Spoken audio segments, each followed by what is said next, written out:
नहमदुहु व नुसल्ली अला रसूलिल करीम अम्मा बाद। अस्सलामु अलैकुम व रहमतुल्लाहि व बरकातुहू। नाजरीन, उम्मीद है आप सब खैरियत से होंगे। नाजरीन, आज हम दर्स नंबर 13 में ख़ानदानी नबूवत के बारे में तज़किरा करेंगे। रसूलुल्लाह सल्लल्लाहु अलैहि वसल्लम का शजरा नस्ब 3 हिस्सों में बयान होता है। पहला हिस्सा आप अलैहिस्सलाम से अदनान तक, दूसरा हिस्सा अदनान से हज़रत इस्माइल अलैहिस्सलाम तक, तीसरा हिस्सा हज़रत इस्माइल अलैहिस्सलाम से हज़रत आदम अलैहिस्सलाम तक। इनमें पहला हिस्सा यकीनी है, बाकी 2 हिस्से यकीनी नहीं, इसलिए यहाँ सिर्फ पहले की जिक्र पर इक्तिफा किया जाता है। नाजरीन, शजरा नस्ब आप अलैहिस्सलाम से अदनान तक मोहम्मद बिन अब्दुल्ला बिन अब्दुल मुत्तलिब बिन हाशिम बिन अब्दुल मनाफ बिन कुसै बिन कलाब बिन मर्रा बिन काब बिन लोई बिन गालिब बिन फहर बिन मालिक बिन नज़र बिन कनाना बिन खुजैमा बिन मदरका बिन इलियास बिन मुज़र बिन नज़ार बिन माद बिन अदनान। नाजरीन, अब नस्ब के बाज़ नामों का तारुफ करते हैं। आप अलैहिस्सलाम हज़रत इस्माइल अलैहिस्सलाम के औलाद में से हैं और हज़रत इस्माइल अलैहिस्सलाम हज़रत इब्राहीम अलैहिस्सलाम के बेटे हैं, तो रसूलुल्लाह सल्लल्लाहु अलैहि वसल्लम हज़रत इब्राहीम अलैहिस्सलाम के नस्ल से हुए। रहा ये सवाल कि हज़रत इब्राहीम अलैहिस्सलाम तो इराक के थे, उनके औलाद मक्का में कैसे आबाद हुई। नाजरीन, इसके लिए हज़रत इब्राहीम अलैहिस्सलाम के हालात समझना ज़रूरी हैं। हज़रत इब्राहीम अलैहिस्सलाम की पैदाइश इराक में कुस्सा के मकाम पर हुई। वहाँ से आप और के इलाके में तबलीग के लिए गए। यहाँ पर बुतों को तोड़ने का वाक़या पेश आया, जिसके नतीजे में आपको आग में डाला गया।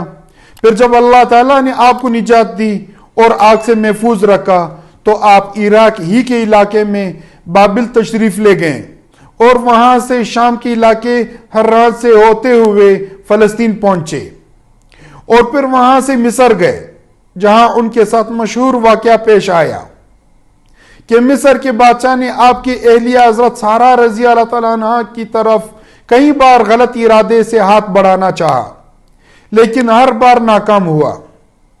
बादशाह ने इस बात से मुतासिर होकर अपनी बेटी हज़रत आजरा रज़ी अल्लाह तआला अन्हा हज़रत इब्राहीम अलैहिस्सलाम के निकाह में दे दी। हज़रत इब्राहीम अलैहिस्सलाम ने मिस्र से वापसी पर फ़लस्तीन में क़याम किया। अपनी एक बीवी हज़रत सारा रज़ी अल्लाह तआला अन्हा को फ़लस्तीन में छोड़ा और दूसरी बीवी हज़रत आजरा रज़ी अल्लाह तआला अन्हा और उनके बच्चे हज़रत इस्माइल अलैहिस्सलाम को लेकर मक्का मुकरमा तशरीफ़ ले आए। यूं हज़रत इब्राहीम अलैहिस्सलाम की एक नस्ल यानी बनी इसराइल फ़लस्तीन में फैली और दूसरी नस्ल यानी बनी इस्माइल अरब में फैल गई। फिर इस्माइल अलैहिस्सलाम मक्का में जवान हो गए, वहीं उनकी शादी हुई। उन्हीं के नस्ल में अदनान पैदा हुए और अदनान की नस्ल में हज़रत मोहम्मद सल्लल्लाहु अलैहि व आलिहि वसल्लम पैदा हुए। इसलिए हज़रत मोहम्मद सल्लल्लाहु अलैहि वसल्लम कुरैशी, अदनानी, इस्माइली और इब्राहीम अलैहिस्सलाम के औलाद से हुए।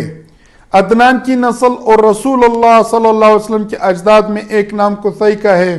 कुसै बड़ा मुंतज़िम किस्म का आदमी और अरब का सरदार था। उसी ने कुरैश को हरम की पासबानी और तुलियत दिलवाई थी। कुसै के औलाद में आगे चलकर हाशिम का नाम आता है। ये रसूलुल्लाह सल्लल्लाहु अलैहि वसल्लम के परदादा यानी दादा के वालिद थे। उनकी शादी मदीना मनव्वरा में हुई। बाद में तिजारत के गरज से फ़लस्तीन गए, वहाँ गजा के इलाके में उनका इंतकाल हुआ और वहीं मदफून हुए।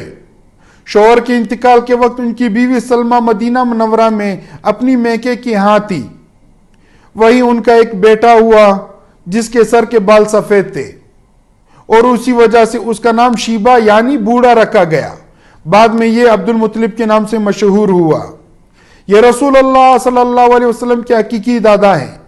शीबा कुछ अरसा मदीना मुनव्वरा में अपनी वालदा के साथ रहा, लेकिन कुछ अरसा बाद उनके चचा यानी हाशिम के भाई मुत्तलिब को खबर हुई कि उनके भाई का बच्चा मदीना मुनव्वरा में है, तो मदीना में गया और शीबा की वालदा से दरख्वास्त की कि यह बच्चा उनके हवाले कर दिया जाए ताकि वो कौम में जाकर अपनी वालिद की जगह संभाल ले। उनकी वालदा पहले तो ना मानी, मगर फिर मुत्तलिब के इसरार पर राजी हो गई और बच्चा चचा के हवाले कर दिया। मुत्तलिब सवारी पर भतीजे को लेकर मक्का मुकरमा पहुंचे। راستے میں جب لوگوں نے دیکھا کہ مطلب ایک لڑکے کو پیچھے بٹھا کر آ رہا ہے تو یہ کہنا شروع کر دیا کہ یہ مطلب کا غلام ہوگا.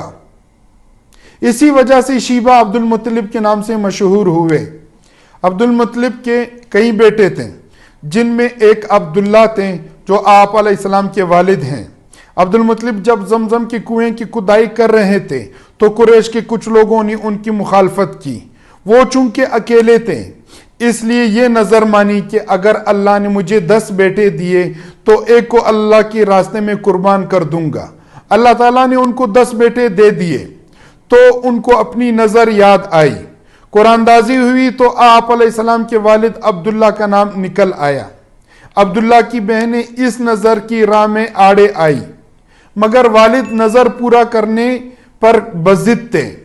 آخر کار یہ طے پایا کہ عبداللہ کے بدلے بطور فدیہ اونٹوں کو ذبح کیا جائے. چنانچہ ایک پرچی پر 10 اونٹ لکھا گیا اور دوسری پرچی پر عبداللہ کا نام، مگر پرچی عبداللہ کے نام کے نکل آئی. پھر 10 اونٹ کا مزید اضافہ کر کے پرچی پر 20 اونٹ لکھا گیا اور ایک پر عبداللہ کا نام، مگر پھر پرچی عبداللہ کے نام کی نکل آئی. غرض 10 بار ایسا کیا گیا اور اونٹوں کی تعداد 100 تک پہنچی. اور اب کی بار جب قرآن دازی ہوئی تو 100 اونٹ والی پرچی نکلی.